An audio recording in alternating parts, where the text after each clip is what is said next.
स्वागत है Devendra classes YouTube channel में। उम्मीद है कि आप स्वस्थ और मस्त होकर के पढ़ाई कर रहे होंगे। इसी तरीके से मेहनत करते रहिए, आपको सफलता अवश्य मिलेगी। और चैनल से जुड़े रहिए, ज़्यादा से ज़्यादा सब्सक्राइब करिए चैनल को और शेयर करिए अपने दोस्तों और मित्रों के साथ।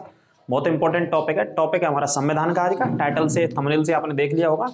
और संविधान में है संसद का पार्ट है, ये पार्ट सेकंड है। पहले पार्ट में हमने संसद के बारे में पढ़ा और संसद के बाद राज्यसभा के बारे में पढ़ा दिया पहले पार्ट में।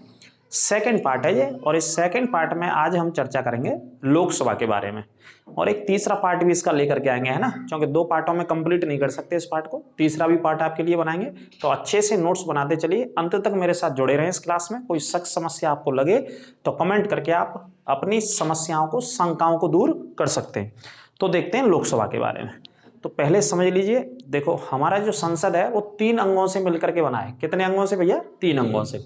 3 अंगों में कौन कौन आते हैं? भारत के राष्ट्रपति, लोकसभा और राज्यसभा। इन 3 पार्ट्सों से या 3 अंगों से या 3 घटकों से मिलकर के संसद का निर्माण हुआ है संवैधानिक नियमों के हिसाब से।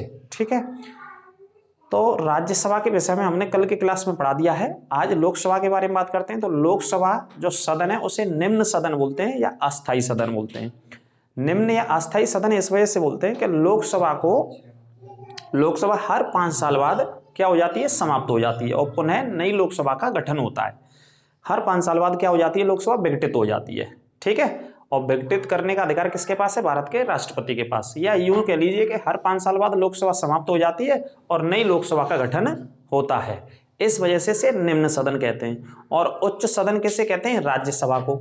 या स्थायी सदन भी राज्यसभा को बोलते हैं। वो इस वजह से कि राज्यसभा स्थायी सदन है, उच्च सदन है, उसका विघटन कभी नहीं होता है या राज्यसभा को कभी भंग नहीं किया जा सकता है। ठीक है, ये दोनों में अंतर है। लोकसभा का जो गठन है वो संविधान के अनुच्छेद 81 में है। कौन से आर्टिकल में स्थापना लोकसभा की? 81 में। आर्टिकल सबसे पहले लिख लीजिएगा आप। ठीक है, बाकी की बोर्ड के माध्यम से आप लिखिए, नहीं तो इसी तरीके से बता दूंगा बना बताने को, लेकिन आप समझिए इधर से। तो देखिए, हेडिंग है हमारी आज लोकसभा। लोकसभा का दूसरा नाम क्या है? जनता का सदन। इसे जनता का सदन भी बोलते हैं या क्या बोल सकते हैं? लोगों की सभा भी बोल सकते हैं। आप दोनों पॉइंटों को लिखिएगा। लेकिन आपके सामने कभी प्रश्न आएगा या प्रश्न पूछे गए प्रीवियस एग्जाम्स में, तो वो लोकसभा के नाम से। लोकसभा यानी कि लोगों की सभा। और लोकसभा के सदस्य संपूर्ण भारत से चुन करके आते हैं। लोकसभा के सदस्यों का जो चुनाव होता है भैया, वो कैसा होता है? मेरे गुलाबी, मेरे पीले, पूरे भारत से होता है और प्रत्यक्ष रूप से होता है। कैसे होता है? प्रत्यक्ष रूप से होता है लोकसभा का चुनाव। यानी कि भारत की जो आम जनता होती है, 61वां संविधान संशोधन आपने पढ़ा होगा, नहीं पढ़ा है तो बता देते हैं। 61वां संविधान संशोधन 1988 में किया गया था और 89 से इसे भारत में इंप्लीमेंट किया गया। इसमें क्या किया गया था? 21 वर्ष से घटा करके मत देने की आयु या वोट डालने की आयु 18 वर्ष कर दी गई। तो 18 वर्ष के जितने प्राणी हो जाते हैं पृथ्वी पर, धरती पर, भारत की बात करें, तो वो सब क्या करते हैं? चुनावों में वोट देते हैं।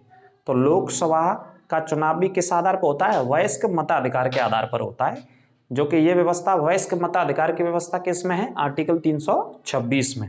वयस्क मताधिकार का मतलब है कि जो व्यक्ति 18 वर्ष का हो गया वो वोट दे सकता है। चाहे तो पंचायत के चुनाव हों, चाहे नगर निगम के चुनाव हों शहरों के अंदर, चाहे प्रधानमंत्री जिसे हम लोकसभा का चुनाव कहते हैं वो हो, चाहे विधानसभा के चुनाव हो, कोई भी चुनाव हो, 18 वर्ष के यदि आप होते हैं तो आप वोट डाल सकते हैं। तो देखिए, सबसे पहला मुद्दा है लोकसभा की स्थापना कब होती है? 17 अप्रैल 1952 को हुई थी। एक एक पॉइंट लिख लेना, मोस्ट इंपोर्टेंट पॉइंट है बेटा, क्वेश्चन बाहर नहीं जाएगा। और जैसा कि आपको पता है, अभी हाल ही में एक परीक्षा हुई है और परीक्षा का नाम है बिहार पीसीएस की परीक्षा, जैसे बीपीएससी आयोग बोलते हैं, बिहार पब्लिक सर्विस कमीशन।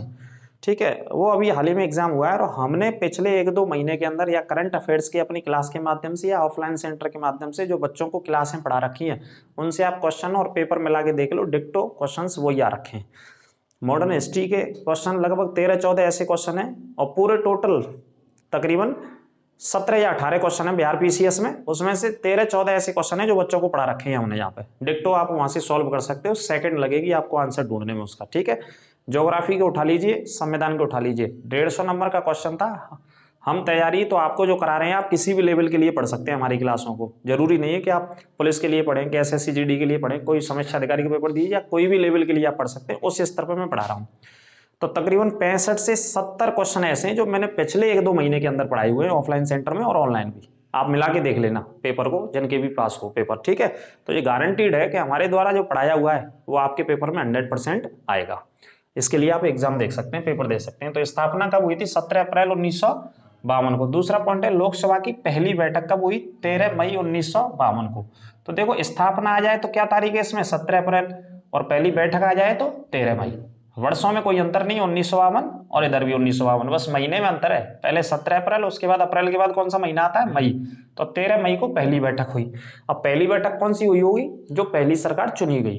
पहली सरकार कौन सी चुनी गई? पहली सरकार जवाहरलाल नेहरू जी के नेतृत्व में, जो भारत के पहले प्रधानमंत्री थे, और भारत के पहले राष्ट्रपति थे उस समय डॉक्टर राजेंद्र प्रसाद, ठीक है। पहले आम चुनावों में 1951 से शुरू होकर के 1951 नवंबर से शुरू हुए थे पहले आम चुनाव, फरवरी 1952 तक हुए थे पहले आम चुनाव, ठीक है। कई महीने लगे थे, क्योंकि पहला आम चुनाव था, आजाद हुआ था देश, उसके 3-4 साल बाद ही चुनाव हो गए थे। तो इतने संसाधन नहीं थे कि बहुत कम समय में चुनावों को कराया जाए, तो कई महीने लग गए। नवंबर से नवंबर, दिसंबर, जनवरी, फरवरी, तकरीबन 4-5 महीने का समय लग गया था पहले आम चुनावों में, ठीक है। सीमित संसाधनों में उस समय चुनाव हुए थे।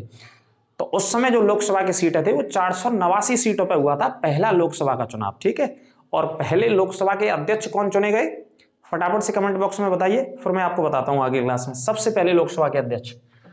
तो आगे प्रश्न आता है भैया, लोकसभा में अधिकतम सदस्य संख्या कितनी रहती है? 552 अधिकतम। और वर्तमान में कितने सदस्य हैं? 545। लेकिन 2 सदस्यों को हटा दिया है तो कितने रह गए? अब 543 सदस्य रह गए। ये भी नोट कर लेना। अगले पॉइंट की बात करें, लोकसभा हो चाहे राज्यसभा हो, दोनों की बात कर रहे हैं हम यहाँ पे इस पॉइंट में, है ना। लोकसभा की बात करें या राज्यसभा में, कोरम या गढ़पूर्ति, ये कोरम इंग्लिश में बोलते हैं, इसी को हिंदी में क्या शब्द लिखा मिलेगा आपको? गढ़पूर्ति। कितना होता है? 1/10। अब ये क्या होता है साहब? लोकसभा की जैसे कोई बैठक होती है या कोई भी बैठक होती है, सत्र होते हैं, तो उसमें उपस्थित सदस्यों के कम से कम 1/10 सदस्य होना जरूरी है। उपस्थित सदस्यों का कितना? 1/10 सदस्य होना जरूरी है, तभी बैठक संचालित होगी। अगर इतने सदस्य लोकसभा राज्यसभा में बैठकों में नहीं आएंगे तो बैठक नहीं होगी, ठीक है। इस शब्द को संविधान में रेखांकित किया गया है कोरम शब्द से, या हिंदी में इसे क्या नाम दिया गया है? गढ़पूर्ति। मतलब भाई बैठक कर रहे हैं तो कम से कम इतने सदस्य तो होना जरूरी है संसद के भीतर, वही वाली बात है। तो 1/10 सदस्य होना जरूरी है। जितने भी हमारे लोकसभा के सदस्य होते हैं उसका 1/10 होना जरूरी है। उपस्थित नहीं, लोकसभा और राज्यसभा के सदस्यों का 1/10 होना जरूरी है, तब बैठक होगी, ठीक है। ये लिख लेना, गढ़पूर्ति बोलते हैं इसे। अगर इतने तक कम होंगे तो बैठक नहीं हो पाएगी। ये है लोकसभा के सदस्यों का जो कार्यकाल होता है वो कितने साल का होता है? 5 वर्ष का, ठीक है। क्योंकि लोकसभा के सदस्य कितने लिए चुने जाते हैं? 5 साल। लोकसभा के सदस्यों को क्या बोलते हैं अपनी भाषा में? हम सांसद बोलते हैं, लेकिन संविधान की भाषा में सदस्य करके पढ़ते हैं हम, चाहे राज्यसभा के हों चाहे लोकसभा के। लेकिन अपनी ब्रज भाषा में, पश्चिमी हिंदी में, ग्रामीण भाषा में सांसद बोलते हैं, ठीक है। आप कभी लोकसभा की कार्रवाई देखेंगे तो जो लोकसभा के अध्यक्ष बैठे होंगे ऊपर, जो संचालित कर रहे होंगे सदन को, तो वो भी क्या कहते हैं? माननीय सदस्यगण कृपया शांति बनाए रखें। वो हमेशा कहते रहते हैं कि शांति बनाओ शांति बनाओ, लेकिन सदस्यगण ऐसे होते हैं वो नहीं शांति बनाते, वो अपने मन की करते हैं, ठीक है। देखा होगा आपने। तो 5 साल का कार्यकाल होता है लोकसभा का। अब आगे बात करते हैं, लोकसभा का चुनाव लड़ने की जो उम्र है हमारे देश में वो कितनी है भाई साहब? 25 साल। आप 25 साल के हो जाइए, आप काय का चुनाव लड़ सकते हैं? 25 वर्ष का लोकसभा का चुनाव लड़ सकते हैं। और लोकसभा का मतलब है प्रधानमंत्री भी बन सकते हो आप देश का। कोशिश कीजिए, जितने भी वीर हैं हमारे, 25 वर्ष यदि आपकी उम्र हो जाती है तो आप देश का संसद का चुनाव लड़ सकते हैं, विधानसभा का चुनाव लड़ सकते हैं, मुख्यमंत्री का चुनाव लड़ सकते हैं, प्रधानमंत्री का चुनाव लड़ सकते हैं, किसी भी मंत्री पद का चुनाव लड़ सकते हैं। मंत्री पद बाद में मिलता है, पहले चुनाव लड़ना पड़ता है विधायक का या सांसद का। तो हमारे देश में जो उम्र है संविधान में चुनाव लड़ने की, लोकसभा हो चाहे विधानसभा हो, इन दोनों में कितनी है? 25 वर्ष है। आपसे पूछा जाए प्रधानमंत्री बनने के लिए कितने वर्ष का व्यक्ति चुनाव लड़ सकता है, तो आंसर आएगा 25 साल। आपसे पूछा जाए मुख्यमंत्री बनने के लिए कितने वर्ष का व्यक्ति चुनाव लड़ेगा, तो 25 साल। आपसे पूछा जाए विधानसभा का चुनाव लड़ने के लिए कितनी उम्र होनी चाहिए, तब भी 25 साल लगाएंगे उत्तर। यदि राज्यसभा प्रश्न आ जाए तो 30 साल है। राज्यसभा में चुनाव लड़ने की आयु कितनी है? 30 साल। और विधान परिषद जो राज्यों में दूसरा सदन होता है उसमें भी जो आयु है भैया वो कितनी है? वो भी 30 साल है, ठीक है। अगले पॉइंट पे बात करते हैं, शेयर करते रहो ज्यादा से ज्यादा। लोकसभा को क्या बोलते हैं? निम्न सदन या अस्थाई सदन। ये मैंने अभी आपको बताया, क्योंकि हर 5 साल बाद क्या होती है, लोकसभा समाप्त हो जाती है, विघटित हो जाती है, फिर नई लोकसभा का चुनाव होता है। अगला पॉइंट है, लोकसभा में 2 एंग्लो इंडियन सदस्य होते थे पहले, इन दोनों एंग्लो इंडियन सदस्यों को क्या कर दिया है, समाप्त। कौन से संशोधन के द्वारा, 104वें संशोधन के द्वारा समाप्त कर दिया गया है, ये नोट कर लेना। पहले होते थे 2 एंग्लो इंडियन, अब नहीं होते थे, अब नहीं होते, माफ कीजिए, है ना। 545 सदस्य थे वर्तमान में, अब कितने रह गए, 2 को हटा दो तो 543। ठीक है, ये पॉइंट नोट कर लेना। आगे बात करते हैं, लोकसभा के जो अध्यक्ष होता है या उपाध्यक्ष, इनकी नियुक्ति कौन से आर्टिकल में, आर्टिकल 53, अनुच्छेद है, लिख लेना, आर्टिकल 93। आपसे कभी अनुच्छेद पूछा जाए कि लोकसभा के अध्यक्ष की नियुक्ति कौन से आर्टिकल में, 93 में, लोकसभा के उपाध्यक्ष की नियुक्ति कौन से आर्टिकल में, 93 में, तो 93 में दोनों की। ठीक है, अब देखो, कोई विधेयक धन विधेयक है या नहीं, इसका निर्धारण कौन करता है, लोकसभा करती है। इसका निर्धारण लोकसभा, लोकसभा का मतलब लोकसभा अध्यक्ष करता है निर्धारण। ठीक है, यह प्रश्न कई बार आ चुका है, कोई विधेयक कैसा विधेयक है या नहीं, धन विधेयक है क्या नहीं, इससे प्रश्न बनेगा तो कौन निर्धारण करेगा, लोकसभा का अध्यक्ष या लोकसभा, लिख लीजिए। अगला पॉइंट आता है कि धन विधेयक सिर्फ और सिर्फ किस में पेश किया जाता है, लोकसभा में ही पेश किया जाता है। और धन विधेयक कौन से आर्टिकल में है, अनुच्छेद 110 में धन विधेयक की परिभाषा है।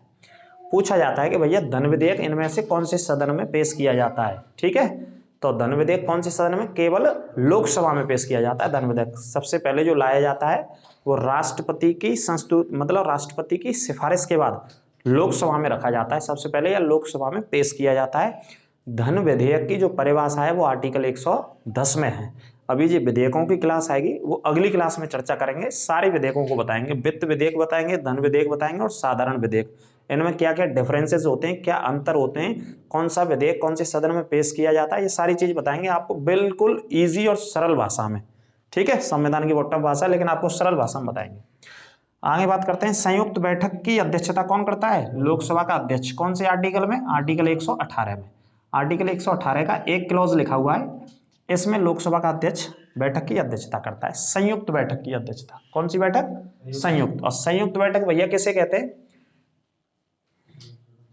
कौन सी बैठक को संयुक्त बैठक कहते हैं, मेरे लाल, मेरे पीरे, मेरे गुलाबी, मेरे नारंगी, बताओ। यहाँ पे बैठे हैं हमारे स्टूडियो में, सदन हमारे स्टूडेंट्स फुलफिल रहता है स्टूडियो पढ़ाते के समय, जो हमारे लाल हैं, पीले हैं, गुलाबी हैं, ये सब तरीका के कलर्सफुल हैं, फ्लावर्स हैं, एक बगीचा हमारे स्टूडियो में सजा हुआ है, तो उनसे ही मैं लाल, पीले, गुलाबी कहता हूँ। ठीक है, तो जो संयुक्त बैठक रहती है वो रहती है, संयुक्त बैठक कैसी, लोकसभा की और राज्यसभा की, दोनों लोगों को मिलाकर के जो बैठक होती है, दोनों सदनों को जो मिलाकर के बैठक होती है, उसी को क्या पढ़ते हैं हम, संयुक्त बैठक। इस बैठक की अध्यक्षता कौन करता है, लोकसभा का अध्यक्ष। लेकिन इस बैठक को बुलाता कौन है, इस बैठक को आहूत कौन करता है, आहूत मीन्स बुलाना, कॉल करना, राष्ट्रपति बुलाता है भारत का, अगर बुलाने का प्रश्न आ जाए तो। लेकिन अध्यक्षता कौन करता है, लोकसभा का अध्यक्ष। कौन से आर्टिकल के तहत, आर्टिकल 118 के तहत अध्यक्षता। और संयुक्त अधिवेशन को बुलाया जाता है अनुच्छेद 108 के अनुसार भारत के राष्ट्रपति जी बुलाते हैं। इस पॉइंट को भी नोट कर लेना, छाप लेना भाई साहब। संयुक्त अधिवेशन अभी तक कितनी बार बुलाया जा चुका है, लोकसभा के और संसद के इतिहास में 3 बार बुलाया जा चुका है। लिख लेना, ये वेरी वेरी इंपॉर्टेंट क्वेश्चन है, जो कि आपको देवेंद्र क्लासेस में पढ़ने को मिलेगा, चिंता ना करें, और पेपर में भी छपेगा, जो जो पढ़ाते हैं वो छपता है। तो 3 बार संयुक्त अधिवेशन बुलाया है। अब तीनों बार किसने बुलाया होगा, भारत के राष्ट्रपति जो रहे होंगे अलग अलग समय पे, और तीनों बार अध्यक्षता किसने करी होगी, जो लोकसभा के अध्यक्ष रहे होंगे अलग अलग समय पे, जब जब बुलाएं। अब पूछ लिया जाता है कि सबसे पहला संयुक्त अधिवेशन कब बुलाया गया था, तो वर्ष आपको याद रखनी है। तो सबसे पहला संयुक्त अधिवेशन 1961 में बुलाया गया था, दूसरी बार 1978 में बुलाया गया था, तीसरी बार सन 2002 में बुलाया गया था। 1961 में दहेज के कानून पर बुलाई गई थी संयुक्त बैठक, दहेज का कानून बनाया गया था, तो उस पर सहमति नहीं बन रही थी, तो दोनों सदनों को संयुक्त बुला लिया, तो संयुक्त बैठक हुई दहेज के कानून पर। 1961 में दहेज प्रतिषेध अधिनियम संसद के द्वारा पारित किया गया था कि भाई तुमने साइकिल, कपड़ा लत्ता, बेड, सोफा, रजाई, गद्दा लेने ना है दहेज में, दहेज का विरोध करना है। दहेज सामाजिक एक अभिशाप है, सामाजिक बुराई है, जो कि कानून बनाने वाले ही सबसे ज्यादा दहेज लेते हुए जनता क्या करे भैया। तो 1961 में किसके लिए बुलाए गए थे, दहेज के लिए। दूसरा 1978, जी हमारा जी गुलाबी बच्चा बैठा है हमारे स्टूडियो में, कह रहा हूँ गुरु जी मैं तो लंगू, चाहे कचू है जाए, चाहे छत पे ते फेंक दियो, चाहे नीचे ते खोद के गाड़ दियो, भाई मैं दहेज लगूँ, ऐसा मत करो मास्टर। ठीक है भैया, तेरी मर्जी है भाई, देख लिए। 1978 में संयुक्त बैठक बुलाई गई संसद के इतिहास में। एक कानून था आतंकवाद से संबंधित, पोटा कानून, उससे संबंधित बुलाई गई। सन 2002 में बुलाई गई एक बैंक से संबंधित कानून पारित करना था, बैंक से, है ना, ये लिख लेना, मैंने आपको हिंट दी है। ये दहेज के लिए, ये पोटा संबंधित एक कानून था, और ये बैंक से संबंधित एक अधिनियम। तो 3 बार अभी तक संयुक्त बैठक बुलाई है, मतलब 3 बार आर्टिकल 108 का इस्तेमाल भारत के राष्ट्रपति जी के द्वारा किया गया है। मेरे गुलाबी सुन, ये तो सुनो, भूल जाएंगे नहीं। लोकसभा का निर्वाचन कैसे होता है? प्रत्यक्ष तरीके से होता है। प्रत्यक्ष समझ रहे हैं? प्रत्यक्ष का मतलब क्या हो गया कि लोकसभा के लिए जो वोट करते हैं वो आम जनता वोट करती है भारत की। कौन लोग वोट करते हैं? आम जनता। इसी को क्या बोलते हैं हम? प्रत्यक्ष रूप से लोकसभा का चुनाव होता है। और वोट कौन देता है लोकसभा के चुनावों में? जिस व्यक्ति की उम्र 18 साल हो गई, वो प्रत्येक व्यक्ति वोट दे सकता है, चाहे महिला हो, चाहे बच्चा हो, चाहे बालक हो, चाहे बालिका हो, चाहे कोई हो। बच्चा, बालक, बालिका तो नहीं बोलेंगे, लेकिन जो 18 वर्ष की उम्र पूरी कर गया है वो वोट देगा। ठीक है। कौन से संशोधन के द्वारा? 61वें संविधान संशोधन, जो कि 1989 से भारत में लागू हुआ। पहले 21 साल थी हमारे देश में वोट डालने की आयु। पहले कितनी थी वोट डालने की आयु? 21 साल। लेकिन 1989 से कितनी हो गई? 18 वर्ष कर दी गई। छाप लेना इसको भी। राष्ट्रपति लोकसभा को विघटित करने का अधिकार रखते हैं। बिल्कुल सही है भाई, लोकसभा को विघटन करने का अधिकार किसको है? राष्ट्रपति जी को। जैसे ही 5 साल होती हैं, या 5 साल भी ना हो, मान लो प्रधानमंत्री जी को लगे कि भाई हमें पहले चुनाव कराने, चुनाव से उससे जो समय आता है लोकसभा का, उससे पहले यदि चुनाव कराने, तो पहले भी लोकसभा का विघटन किया जा सकता है। प्रधानमंत्री या मंत्रिमंडल की सिफारिश पर कौन कर सकते हैं? भारत के राष्ट्रपति। मतलब समय से पहले भी समाप्त किया जा सकता है। और ये अधिकार किसके पास है? प्रेसिडेंट ऑफ इंडिया के पास। आता है ये क्वेश्चन सबसे ज्यादा, ध्यान रखना। लोकसभा के अध्यक्ष का चुनाव कौन करता है? किन में से? सदस्यों के मध्य में से होता है। भाई आपसे पूछे कि भाई जग बताओ गुरुजी कि लोकसभा का अध्यक्ष कैसे चुना जाता है, तो लोकसभा का अध्यक्ष लोकसभा के सदस्यों में से ही एक व्यक्ति को चुन लिया जाता है। होने के लिए तो वोटिंग भी हो जाती है, लेकिन सर्वसम्मति से भी चुन लिया जाता है। ठीक है। तो जो वरिष्ठ सांसद होता है आमतौर पर, उसी वरिष्ठ सांसद को लोकसभा का अध्यक्ष चुन लिया जाता है सदस्यों में से, लोकसभा के सदस्यों में से। जैसे इस समय वर्तमान में है ओम बिड़ला जी, लोकसभा के अध्यक्ष हैं। ठीक है। तो वो राजस्थान के कोटा से सांसद हैं, तकरीबन शायद 7वीं बार या 8वीं बार सांसद हैं वो लगातार, मतलब हारे नहीं है। तो 7 बार या 8वीं बार सांसद हैं, तो आप समझ सकते हैं कि कितना संसदीय उनका वो हो गया, अनुभव हो गया, संसद में रहने का कितना अनुभव। एक बार 5 साल के लिए चुना जाता है व्यक्ति, तो 8 बार चुने गए होंगे, तो 8×5 40 साल का अनुभव हो गया उनको। तो ऐसे अनुभवी व्यक्ति को ही अध्यक्ष चुना जाता है सदस्यों में से। लेकिन जो पार्टी जीत के आती है उन्हीं में से चुना जाता है। ये तो आप जानते ही, सामान्य तौर पे जो जीत के आएगी उसी पे सबसे ज्यादा समर्थन होगा लोकसभा का। तो इस समय कौन है? ओम बिड़ला साहब, जो कि कोटा से सांसद हैं। और कोटा में एक नदी बहती है, इस नदी का नाम है चंबल नदी। चंबल नदी के तट पर बसा हुआ कोटा, जिसमें चंबल नदी पर क्या है? बांध भी स्थित हैं, सागर है। जैसे गांधी सागर तो एमपी में चला गया, लेकिन महाराणा प्रताप और जवाहर सागर जो कोटा के अंतर्गत राजस्थान में आते हैं। ठीक है। और चंबल नदी पे राजस्थान की सरकार बहुत बड़े पैमाने पे आसपास के क्षेत्रों में पीने के लिए पानी सप्लाई करती है। क्योंकि आप जानते हैं राजस्थान में पीने के पानी की बहुत बड़ी समस्या है, दिक्कत है और कमी भी है। राजस्थान के बहुत सारे इलाके, भरतपुर के भी बहुत सारे इलाकों में आप जाएंगे तो आप देखेंगे, आप पाएंगे, अगर आपके रिलेशनशिप होंगी तो हर जगह मीठा पानी नहीं मिलेगा, खारा पानी मिलेगा। यहाँ पर भी बोरिंग करेंगे। तो सरकार ने चंबल नदी के माध्यम से वाटर को अलग अलग हिस्सों में पहुंचाया है, अंडरग्राउंड पाइपलाइन डलवा करके। ठीक है। चंबल नदी की उत्पत्ति मध्य प्रदेश में जनपावा की पहाड़ियों से होती है, जो कि महू के पास स्थित है। मऊ मतलब इंदौर के पास स्थित नामक इलाका है। चंबल नदी 3 राज्यों की सीमा बनाती है। कितने राज्यों की? 3, मध्य प्रदेश, राजस्थान और उत्तर प्रदेश। चंबल नदी बीहड़ों के लिए जानी जाती है, मगरमच्छों के लिए भी जानी जाती है। और चंबल नदी बाद में जाकर के किस में मिल जाती है? यमुना में। और कहाँ जाके मिल जाती है? उत्तर प्रदेश के इटावा में। इस पॉइंट को आप नोट कर लेना। और अवनलिका अपर्दन के लिए चंबल नदी भारत में जानी जाती है। कौन से अपर्दन के लिए जानी जाती है? अवनलिका। अवनलिका का मतलब है चंबल नदी का पानी जब बहता है तो पास के खदानों में या मिट्टी में इतने नीचे तक जाता है कि मिट्टी को बिल्कुल भा ले जाता है, तो उसके अंदर एक नाली सी, खाई सी पैदा कर देता है, जैसे ट्रेंच बोलते हैं इंग्लिश में, खाई बना देता है। तो उसी को क्या बोलते हैं हम? अवनलिका अपर्दन। कौन सी नदी? चंबल नदी। आगे चलें संविधान पे, भूगोल की बात हैगी तो भैया अब आगे बात करते हैं प्रोटेम स्पीकर। एक पद होता है लोकसभा में प्रोटेम स्पीकर का। तो प्रोटेम स्पीकर लोकसभा में वरिष्ठ सदस्य को बनाया जाता है। आपसे प्रश्न सीधा सीधा आ जाता है कि प्रोटेम स्पीकर का कार्य क्या है, या प्रोटेम स्पीकर कैसे नियुक्त किया जाता है लोकसभा में।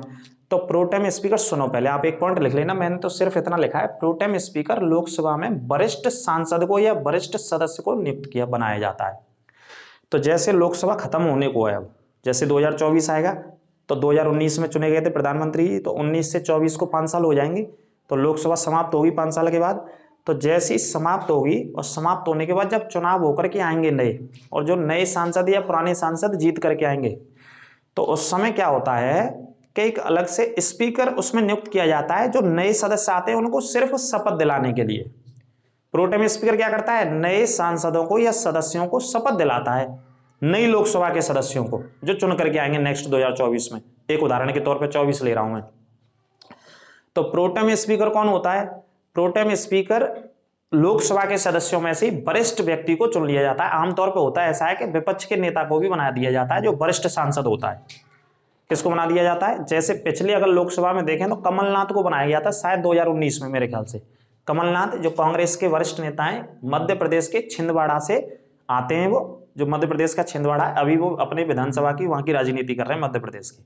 तो वरिष्ठ व्यक्ति को जिसे अनुभव हो, संसदीय अनुभव काफी वर्षों का, उसे बना देते हैं, और वो सिर्फ एक ही काम करता है, नए सदस्यों को शपथ दिलाता है और उसके बाद चले जाते हैं। वो बस इतना काम होता है, उसके बाद फिर परमानेंट आ जाता है अध्यक्ष, है ना। ये पॉइंट रहता है प्रोटेम स्पीकर का। आगे बात करते हैं लोकसभा में सदन का नेता कौन होता है। ये प्रश्न कई बार पूछा जाएगा आपसे और पूछा गया है कि भाई लोकसभा में सदन का नेता कौन होता है। मोस्ट इंपोर्टेंट पॉइंट है, नोट कर लेना, छाप लेना अच्छे से। सदन का नेता कौन होता है, प्रधानमंत्री होता है, इसे तो छाप लेना, और पूछा गया है आपसे यही प्रश्न पूछा जाएगा, यही लाइन आएगी कि लोकसभा में सदन का नेता बताइए। तो लोकसभा में सदन का नेता किसे कहते हैं, प्रधानमंत्री जी को कहते हैं, ठीक है। और आमतौर पर प्रधानमंत्री कौन से सदन से चुने जाते हैं, ये भी प्रश्न आता है कि जो भारत के जितने भी प्रधानमंत्री रहे हैं वो आमतौर पर कौन से सदन के प्रधानमंत्री रहे, कौन से सदन से चुन करके रहे हैं। तो उत्तर आएगा लोकसभा से चुन करके बने। कुछ 4 एक प्रधानमंत्री ऐसे भी हैं जो राज्यसभा से बने, जैसे इंदिरा गांधी राज्यसभा की सांसद थी, आई के गुजराल थे, और एच.डी. देवगौड़ा थे, और डॉक्टर मनमोहन सिंह। ये 4 ऐसे प्रधानमंत्री रहे जो राज्यसभा से सांसद थे, बाद में देश के प्रधानमंत्री। लेकिन इन 4 को छोड़ दें तो अधिकांश प्रधानमंत्री भारत में कौन सी जगह से चुने गए, लोकसभा से चुने गए, मतलब लोकसभा के सांसद के रूप में चुने गए। समझ पाए होंगे, उम्मीद करते हैं। आगे बात करते हैं लोकसभा में विपक्ष के नेता की जिम्मेदारी कब से दी गई, 1977 से। लोकसभा में और राज्यसभा में एक होता है विपक्ष का नेता, जो विपक्ष की सबसे बड़ी पार्टी होती है। राज्यसभा में जिसके सबसे ज्यादा सांसद होंगे वो विपक्ष की सबसे बड़ी पार्टी होगी, और लोकसभा में जिसके सबसे ज्यादा सांसद होंगे विपक्ष में वो सबसे बड़ी पार्टी होगी।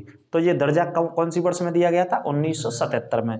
उस समय थी जनता पार्टी की सरकार, तो विपक्ष के नेता को भी रखना अनिवार्य कर दिया था 1977 में। जो विपक्ष का नेता होता है उसकी जो अहमियत होती है, उसकी जो रैंक होती है, उसके जो वेतन भत्ते होते हैं वो कैबिनेट मंत्री के बराबर ही होते हैं, जो सरकार में कैबिनेट मिनिस्टर्स होते हैं। अब विपक्ष का नेता बनता कौन है, तो विपक्ष का नेता वो बनता है कि जो कुल लोकसभा के सदस्यों का कम से कम 1/10 सीटें जीत करके आना चाहिए, मतलब कम से कम 55 सीट तो होनी चाहिए, 55-50 सीट तो होनी चाहिए भैया, भैया विपक्ष के नेता का दर्जा दिया जाएगा। तो ये व्यवस्था कब से शुरू करी गई, हमारे यहाँ 1977 से, लिख लेना। अब देखो संसद में कितने सत्र, 2 सत्रों के मध्य अधिकतम अंतराल जो होना चाहिए वो क्या महीना से अधिक नहीं होना चाहिए, 6 महीना से ज्यादा नहीं होना चाहिए भैया। जो अंतर की हम बात कर रहे हैं कि जैसे बैठक होते हैं, जैसे एक बैठक भाई और फिर कौन सी भाई दूसरी बैठक, तो इन दोनों के मध्य में कितने महीना का अंतर होना चाहिए, 6। ये कहना चाह रहे हैं हम। लोकसभा में एक बैठक से दूसरी बैठक के मध्य में कम से कम लिखा है कि ज्यादा से ज्यादा, अधिकतम, कम नहीं बोलेंगे, अधिकतम 6 महीने का से ज्यादा अंतर नहीं होना चाहिए, मतलब 7 महीना नहीं होना चाहिए और 5 महीना भी नहीं होना चाहिए। कितना होना चाहिए, 6 महीने। और दिनों में बात करें तो कितना होना चाहिए, 180 दिन। दिन भी लिख देता है कभी कभार, तो दिन भी याद रखने, 180 दिन, ठीक है। अब देखो अगला पॉइंट पढ़ते हैं, संसद में कितने सत्र होते हैं, 3 सत्र होते हैं। संसद के अंदर जो बैठकें होती हैं हमारे संविधान के हिसाब से वो कितनी बैठकें होती हैं, 3। अब देखो कौन कौन सी 3 बैठकें सत्र होते हैं। एक होता है बजट, एक होता है मानसून, और एक होता है शीतकालीन। बजट में बजट पेश होता है तो कब से कब तक चलता है, ये फरवरी से शुरू होकर के मई तक। मानसून चलेगा जुलाई से सितंबर तक। अब देखो मौसम के हिसाब से नाम है, यहाँ तो चलो बजट है कोई बात ना है, तो बजट फरवरी में पेश होता है, पहले मार्च में पेश होता था, अभी फरवरी में हो जाता है, तो फरवरी से मई तक बैठकें होती हैं बजट में। मानसून, तो मानसून उस समय वर्षा पड़ रही होती है। दक्षिण, कौन सा मानसून आता है हमारे यहाँ? दक्षिण पूर्व या दक्षिण पश्चिम?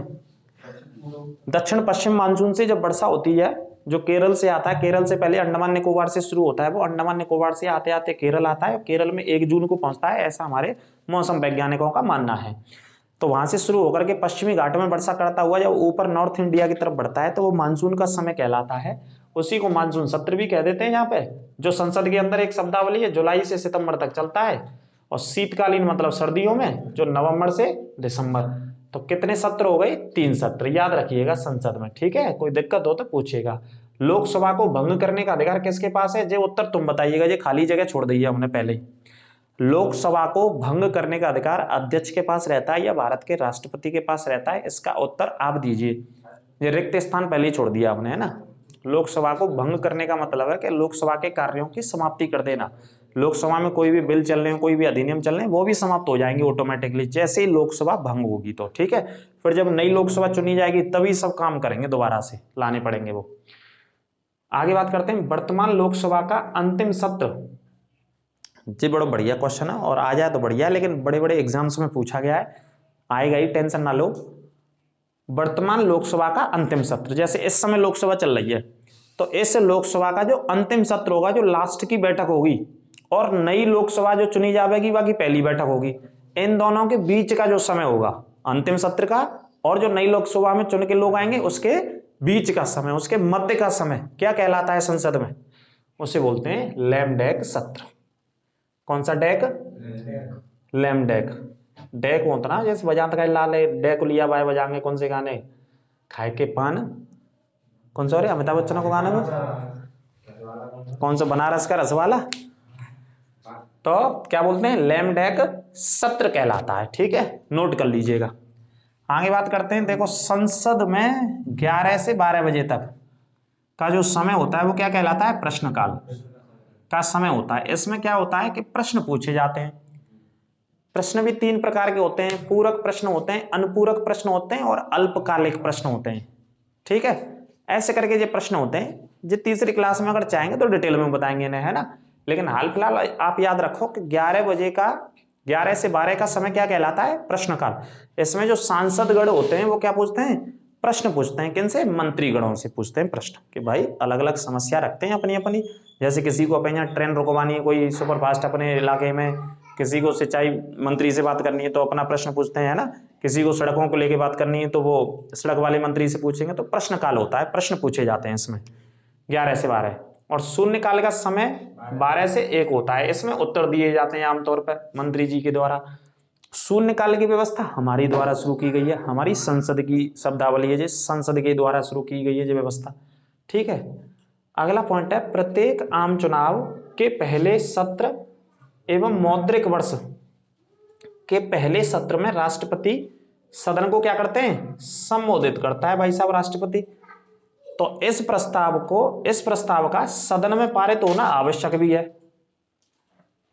आंसर नहीं लिखा हमने, क्या बोलते हैं इस प्रस्ताव को? आंसर अब लिख देते हैं। तो पॉइंट लिखना, दोबारा समझो आप। प्रत्येक आम चुनाव के पहले, जैसे 2024 में चुनाव होगा तो बाकी पहले की बात कर रहे हैं, देखना ध्यान से कि क्या होगी प्रोसेस, है ना। संसद में आप देखिएगा टीवी अखबारों के माध्यम से। प्रत्येक आम चुनाव के पहले सत्र एवं मौद्रिक वर्ष के पहले सत्र, और जो हमारी मौद्रिक वित्तीय वर्ष होती है उसके पहले सत्र में राष्ट्रपति क्या करता है? सदन को संबोधित करता है। मतलब दोनों सदनों को, संसद के, लोकसभा और राज्यसभा के लोगों को संबोधित करता है। और इस प्रस्ताव का सदन में पारित होना क्या है? आवश्यक है, पारित होना भी आवश्यक है। इस प्रस्ताव को धन्यवाद प्रस्ताव बोलते हैं संसद में। कौन सा प्रस्ताव बोलते हैं इस प्रस्ताव को? धन्यवाद प्रस्ताव बोलते हैं, लिख लेना उत्तर। कौन सा प्रस्ताव है? ये लंबी चौड़ी सी लाइन लिखी है, धन्यवाद प्रस्ताव। इस धन्यवाद प्रस्ताव में क्या करता है राष्ट्रपति? जो सरकार की उपलब्धियां होती हैं, जो सरकार के काम होते हैं, जो सरकार काम कर चुकी है देश के अंदर 5 सालों में, उन्हीं को बताते हैं कि भाई हमारी सरकार ने ये सब काम करवाया। ये राष्ट्रपति जी लगातार बोलते हैं, आप देखिएगा कभी टीवी पे, समझ में आएगा, है ना, चुनाव के पहले सत्र में। आगे बात करते हैं, अविश्वास प्रस्ताव बहुत आता है, मोस्ट इंपोर्टेंट पॉइंट है, लिख लेना। अविश्वास प्रस्ताव कहां पे रखा जाता है? लोकसभा में। किसके खिलाफ लाया जाता है? मंत्रिपरिषद के। दो प्रश्न पूछे जाते हैं कि अविश्वास प्रस्ताव कौन से सदन में लाया जाता है, तो उत्तर देंगे आप लोकसभा में। किसके खिलाफ लाया जाता है अविश्वास प्रस्ताव, तो उत्तर देंगे आप मंत्रिपरिषद के विरुद्ध लाया जाता है। ठीक है, लाया जाता है। और इसे लाने के लिए कितने सदस्य होना जरूरी है? 50 लोकसभा के सदस्य होना जरूरी है अविश्वास प्रस्ताव को लाने के लिए। अविश्वास का मतलब ये होता है कि जैसे कोई नियम है, कोई कानून है, कोई अधिनियम है, किसी पर चर्चा के लिए जो विपक्ष के सांसद होते हैं, कम से कम 50 सांसद मिलके सरकार के खिलाफ ले आते हैं और सरकार फिर उस पर चर्चा करती है और फिर उस पर वोटिंग भी होती है। यदि सरकार अविश्वास प्रस्ताव में हार गई तो पूरी मंत्रिपरिषद को इस्तीफा देना पड़ता है। हालांकि ऐसा होता नहीं है, अभी भी हाल ही में अविश्वास प्रस्ताव बीजेपी की सरकार के खिलाफ संसद में लाया गया। जो विपक्ष के सांसद हैं, जिसमें एक गौरव गोगोई सांसद हैं, गौरव गोगोई कांग्रेस के सांसद हैं, वो अविश्वास प्रस्ताव लाए थे। उन्होंने सबसे पहले पेश किया था, उनके साथ 49 सांसद और थे, तो टोटल कितने हो गए? 50। तो उन्होंने किस लिए अविश्वास प्रस्ताव लेके आए? मणिपुर के ऊपर के। भाई मणिपुर पे चर्चा क्यों नहीं कर रहे हैं? पिछले कई महीनों से लगातार हिंसा चल रही है मणिपुर में। ठीक है, तो अविश्वास प्रस्ताव पे सरकार जीत गई। सरकार यूं जीतेगी कि सरकार के पास समर्थन है लोकसभा के भीतर, सबसे ज्यादा वोट है, सबसे ज्यादा सांसद है। ठीक है, लेकिन इसे समझिएगा, यदि पारित हो जाए जे तो मंत्रिपरिषद को इस्तीफा देना पड़ेगा। यदि मान लो बीजेपी की सरकार हार जाती इसमें और अविश्वास प्रस्ताव को कौन जीत जाते? विपक्ष वाले, तो पूरी मंत्रिपरिषद को इस्तीफा देना पड़ जाता, मतलब सरकार को छोड़ना पड़ जाता। ठीक है, लेकिन ऐसा बहुत कम हुआ है भारत के इतिहास में। बहुत सारे प्रधानमंत्रियों के खिलाफ लाया गया है, सरकारों के खिलाफ लाया गया है विश्वास प्रस्ताव। तो इसमें से लिख लेना, बहुत सारे पॉइंट आपको मिलेंगे। अब थोड़ी सी बात करिए वित्त विधेयक की, इसे हम अगले पार्ट में लेंगे बहुत अच्छे से। वित्त विधेयक का प्रावधान कौन से आर्टिकल में? 117 में। वित्त विधेयक उस विधेयक को कहते हैं, परिभाषा समझो बहुत सरल, जो आय और व्यय से संबंधित होता है। बस इतना पढ़ लो, आय और व्यय, आपकी कितनी क्या है इनकम है और कितना खर्चा है, मतलब सरकार कितना कमा रही है टैक्सों से और सरकार कितना खर्चा कर रही है देश के ऊपर विकास के कार्यों में। इसे बोलते हैं वित्त विधेयक बोलते हैं, जो कि आर्टिकल 117 में है। और समझो परिभाषा भाई साहब, संबंधित होता है जो कि आगामी वित्त वर्ष में किसी नए प्रकार के कर को लगाने के लिए यह संशोधन से संबंधित होता है। यह भी परिभाषा लिख लो। और क्या एक और ऐड कर दी हम इसमें चीज, जो आगामी वित्त वर्ष होता है, जो फाइनेंशियल ईयर होता है जिसमें बजट पेश होता है, आगामी वित्त वर्ष में किसी भी नए प्रकार के टैक्स को लगाने की बात करे सरकार, या टैक्स में संशोधन करने की बात करें, उसे भी क्या बोलते हैं? वित्त विधेयक कहा जाता है। या वित्त विधेयक के अंतर्गत ये सारी प्रोसेस आती है सरकार की संवैधानिक रूप से। ठीक है, ये लिख लेना, ये बहुत सरल भाषा मैंने आपको बता दिया। वैसे अनुच्छेद में आ जाता है कई बार कि बताइए वित्त विधेयक का प्रावधान कौन से आर्टिकल में है, तो आंसर लगाइए 117 में। धन विधेयक कौन से आर्टिकल में? 110 में। इनके लिए हम तीसरी क्लास लेकर के आएंगे, बहुत शानदार तरीके से एक एक अक्षर आपको समझाएंगे और अंतर भी बताएंगे इन विधेयकों का। ठीक है, अगला पॉइंट है कि जैसे लोकसभा का सांसद चुनाव लड़ता है, तो हम कई बार पढ़ते हैं टीवी में, अखबारों में आता है कि भाई जमानत जब्त हो गई। कई बार हम पढ़ते हैं जैसे प्रधानी को चुनाव भय गांव में, सरपंची को चुनाव भय गांव में, अगर वो गांव के वोट में थे इतने वोट नहीं जीत पाए, जैसे बहुत सारे लोग ऐसे होते हैं। कई बार हम चर्चा सुनते हैं अखबारों में, टीवी में, अपने बुजुर्गों के माध्यम से, अपने चौराहे के चाणक्यों के माध्यम से। चौराहे के चाणक्य किसे कहते हैं? सुनो, ये एक नया शब्द है। चौराहे के चाणक्य उनको कहते हैं जो गांव गांव में आपको बुद्धिजीवी वर्ग मिलेगा, अलग अलग शहरों में मिलेगा, जो बड़े बड़े खोखा होंगे ना, चाय के खोखा, खोखा वो नहीं करोड़ वाले खोखा, जो चाय वाली दुकानें होंगी या गांव में परचून की दुकानें होंगी, वहां पे चौराहे के चाणक्य बैठा करते हैं। असल में उन्हें पूरी देश और दुनिया की नॉलेज होती है। एक तो गहराई की नॉलेज होती है उन्हें, प्रशांत महासागर की, मतलब मैं उनकी आलोचना नहीं कर रहा, लेकिन ये हंस रहे हैं हमारे काले पीले जो बैठे हैं हमारे स्टूडियो में, तो हंसने की बात नहीं है। तो असल में हम उन्हें ऐसे ही बोलते हैं कि चौराहे के चाणक्य हैं। वो हर दुनिया के हर कोने में, हर हिस्से में मिलेंगे आपको, और अपने हिस्से की बात कहते हैं। और नॉलेज इतनी होती है उन पर, अथाह नॉलेज होती है। वो किसी भी चीज का आविष्कार कर सकते हैं और दुनिया में कभी भी युद्ध करा देते हैं वो किसी भी हिस्से में। तो चौराहे के चाणक्य होते हैं वो हमारी नजरों में। उन्हें विशेष ज्ञान होता है बहुत अच्छे तरीके से कि विश्व में चल क्या रहा है, दुनिया में चल क्या रहा है। तो ऐसे चौराहे के चाणक्यों से हमने भी सुना है, बचपन से सुनते आ रहे हैं कि भाई उसने चुनाव लड़ा तो क्या हो गई, उसकी जमानत जब्त हो गई। जैसे 10 कैंडिडेट खड़े हुए, प्रधानी के चुनाव का उदाहरण ले लो आप, गांव के का 10 कैंडिडेट खड़े हुए, बहुत सारे होते हैं, 10-10, 15-15 हो जाते हैं बड़े बड़े गांव में, या छोटे गांव में 5 कैंडिडेट खड़े हुए, तो 5 में से एक जीतेगा और बाकी के 4 हारेंगे। और 4 में से कुछ 1-2 ऐसे होंगे जिनकी जमानत जब्त हो जाएगी। जमानत जब्त का मतलब है कि जो वैध वोट होंगे, जो वैलिड वोट होंगे वोटिंग लिस्ट में गांव की में, उनमें से कुछ परसेंटेज जो रूल है उनमें से भी वो वोट प्राप्त नहीं कर पाए तो उनकी जमानत जब्त हो जाती है। जमानत का मतलब जब एप्लीकेशन फॉर्म भरे हुए जानते हैं हम चुनाव को, तो बहुत टाइम पे कुछ धनराशि जमा करनी पड़ती है सरकार के नियम के हिसाब से। जब चुनाव आयोग उसमें नियम जारी करता है, सांसद भी जमा करता है, विधानसभा के लोग भी जमा करते हैं, प्रधानी में भी जमा होते हैं, सरपंच में भी, तो वो पैसा फिर लौटतना है जमानत जब्त को मतलब जी हो तो जमानत जब्त को मतलब वो पर्चा भर भी जहां तक आए वो रुपया फिर लौटतना है। पूरे जयकारे लगाते हैं, अरे न्योई खा जाते हैं सब्जी साग फाग पेंठे मुँह पहुंचे चले जाते हैं सारे वोट ना देते फिर आदमी है, ठीक है ऐसा होता है। तो भैया वोट दे करो जाको खा करें वहां को, सीधी सी बात है। लोकसभा के जो सदस्य होते हैं, यहां तो हम लोकसभा की बात कर रहे हैं, लोकसभा के जो सदस्य होते हैं वो वैध मतों का, ध्यान देना इस पॉइंट को लिखना, वैध मतों का 1/6 मत अगर प्राप्त नहीं करता है तो उसकी क्या होती है, जमानत जब्त हो जाती है, जमानत को खो देता है। इस पॉइंट को नोट कर लेना, प्रश्न पूछा गया कितने % में वोट प्राप्त नहीं कर पाए जब उसकी जमानत जब्त हो जाती है, तो उत्तर क्या देंगे 1/6 वोट यदि उसने प्राप्त नहीं किए वैलिड वोटों के, तो क्या करेगा, जमानत को खो देगा, वो जमानत जब्त हो जाएगी उसकी। अगला पॉइंट है कि लोकसभा की सीटों का आवंटन किस आधार पर भारत में, चिंता ना करें पहले पार्ट को भी पढ़ लेना, इस पार्ट को बहुत अच्छे से पढ़ लेना, कोई शक समस्या लगी हो तो आप हमसे शेयर कीजिएगा उस बात को, उसका उत्तर हम आपको देंगे अगली क्लास में, चिंता ना करें और ज्यादा से ज्यादा शेयर करते रहें। पूरा निःशुल्क आपके लिए जो कोर्स जारी है और इसी तरीके से चलता रहेगा, टेंशन ना लें। जीएस में पूरे में से पूरे नंबर आएंगे, चाहे आप कोई एसएससी जीडी का पेपर दो, पुलिस का दो, दिल्ली पुलिस का दो, एसआई का दो, कोई भी दो। तो हमारी लोकसभा में जो सीटों का आवंटन है वो किस आधार पर, वो 1971 की जनगणना के आधार पर है। लोकसभा के भीतर सीटों का आवंटन कौन सी जनगणना के आधार पर, 1971 की जनगणना के आधार पर भारत में सीटों का आवंटन किया गया था, परिसीमन किया गया था, उसी हिसाब से आज तक सीटें चल रही हैं। तब से लेकर आज तक कोई बदलाव नहीं हुआ है, कोई परिवर्तन नहीं हुआ है।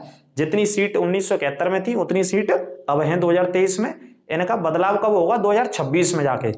तो प्रश्न ये भी पूछा जाता है कि जनगणना तो हो गई साहब, 1971 की जनगणना पर लोकसभा की सीटों का आधार है, लेकिन ये कब तक है, लेकिन सीटें ये कब तक रहेंगी, 2026 तक। 2026 में होगा परिसीमन। परिसीमन का मतलब होता है क्षेत्रों को चिन्हित या सीमांकन किया जाएगा चुनाव आयोग की तरफ से, परिसीमन बोलते हैं। परिसीमन एक आयोग बनता है जो हमने एक क्लास पढ़ा रखी है, उसको डिटेल में पढ़ लेना, क्योंकि भारत की जनगणना हो जाएगी तो जनसंख्या बढ़ेगी, आपको पता है ऑब्वियसली। जब जनसंख्या बढ़ेगी तो लोकसभा के क्षेत्र दोबारा से क्या किए जाएंगे, दोबारा से उनके ऊपर परिसीमन आयोग काम करेगा कि देश के अंदर कितने लोकसभा के क्षेत्र कहां कहां बढ़ाए जाएंगे या नहीं, वो परिसीमन आयोग का काम है। तो 2026 तक यही सीट रहेंगी। 26 में परिसीमन आयोग बन के क्या करेगा, परिसीमन आयोग उस कार्य को करेगा जो भारत के अंदर जनगणना के बाद होना है, जो कि सीमाओं को निर्धारित करना है कि कितने लोकसभा के क्षेत्र बढ़ेंगे, कितने घटेंगे, क्या होना है क्या नहीं होना है। ठीक है, घटने नहीं है जी, बढ़ने ही है, तय है, इस बात को लिख लेना। क्योंकि नई संसद बनी है, आपको पता ही है, नई संसद में 888 सांसद बैठा करेंगे, इतनी सीटों की कैपेसिटी है लोकसभा में, और राज्यसभा में 384 सदस्य बैठा करेंगे। ठीक है, इसी वजह से नई संसद बनाई गई है। आई बात समझ में आपके में। तो अगली क्लास अवश्य और बनाएंगे इसी टॉपिक पे, तीसरी क्लास बनाएंगे, क्योंकि अभी महत्वपूर्ण अधिनियम और बिल रह गए जो लोकसभा में आपको समझाने हैं। तो ये दूसरा पार्ट था हमारी संसद का। कैसा लगा कमेंट करके अवश्य बताएं, और ज्यादा से ज्यादा अपने दोस्तों और मित्रों के साथ शेयर करते रहिए। अपना ख्याल रखिए, मस्त रहिए, स्वस्थ रहिए, खाते रहिए, पीते रहिए। ठाकुर जी की आपके ऊपर कृपा बनी रहेगी, और सभी को राधे राधे।